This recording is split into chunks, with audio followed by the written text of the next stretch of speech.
Nupur, what Mr. Rohde is trying to argue is very simple. He is saying since there is a legislative void, there has to be a law flowing from the Supreme Court. There are laws that are enacted in this country in two ways. One is the Parliament enacts it, and one is the judicially passed legislation. I wouldn't say the legislation; I would say judgment.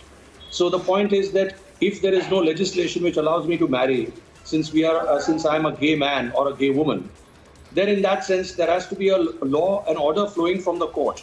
The court cannot issue a mandamus to a legislature saying that you go ahead and enact a law. That never happens in the framework of our constitution. You don't issue a mandamus to the legislature that go ahead and enact a law. What I mean by the writ of mandamus is that if there is a municipal corporation which it is supposed to close out the drains so that the water doesn't overflow, then you go to a court asking the court to direct the municipal corporation. So the court issues a writ of mandamus to the municipal corporation to close out the drains.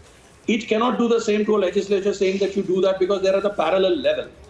So the thing is that what Mr. Rohde is simplistically arguing, that my fundamental rights have to be enjoyed to its fullest.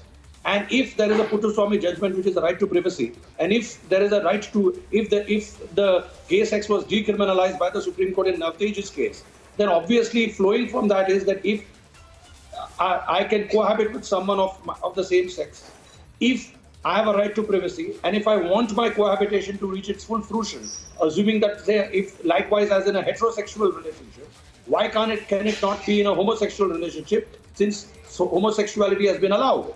So why it cannot culminate into marriage? So it's very simplistically put by Mr. Rohde, and I'm sure that the Supreme Court is basically asking certain questions so as to make it easier for them.